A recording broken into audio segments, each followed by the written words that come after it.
has a very sad story that goes along with it, and as with most moments of sorrow or tragedy, out of that most often comes an amazing piece of music. And we had an amazing opportunity to have a composer create a work after a community. I spent some time in Winnipeg, Manitoba, in Canada, and a gentleman who's no longer with us had a huge impact on so many people.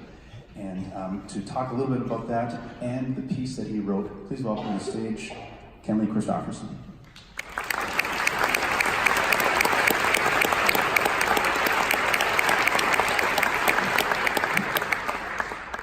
Good evening. I have some notes to keep me on track. It's very important. So firstly, good evening, everyone. Thank you so much for coming out tonight and sharing an evening of music with us. And tonight is a special one. In case you haven't heard, tonight is a premiere of this piece. And it's rare to hear a civic premiere. It's even more rare to hear a regional or a state premiere. But to be present at a national premiere, that is the first time this piece has ever been played in the United States. That is a treat. So welcome.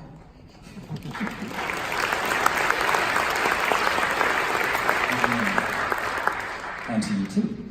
And for myself, as a composer from Winnipeg, Manitoba, Canada, this premiere is particularly close to my heart.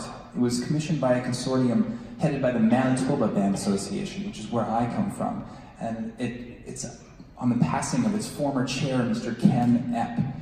And Ken was a tireless individual in my field. He was a titan from where I live, a tireless advocate for music education, a strong leader and mentor for us young music educators, and a brilliant musician in his own right. He spent the first half of his year as a music educator, and the last half chairing the Manitoba Band Association, the Canadian Band Association, our national organization. He spent a lot of time fostering the Quebec Band Association. So we, in our community, in our province, in our country, we owe him a lot, and that can't be understated. So this was written to commemorate his life. The first movement is about joy, and that in itself is very important. We don't want to start with sadness when we commemorate somebody, but also not happiness either. It's a very difficult line to cross and to tread. So a colleague of mine, in fact, the person who took over for Ken at his school at MBCI in my city of Winnipeg, he said we should start with joy. And this is what he said to me. He said, happiness is what happens on the outside, but joy, that comes from within. And I think that's a great place to start.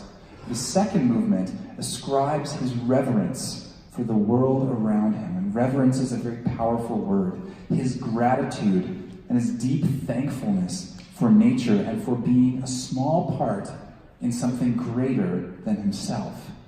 And I hope that we all get to feel that sometime in our life, being a small part of something great, but an important part and a meaningful part.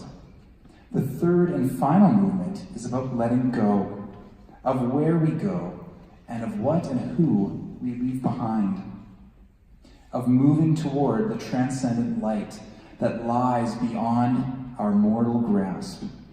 So for tonight, please enjoy Transcendent Light.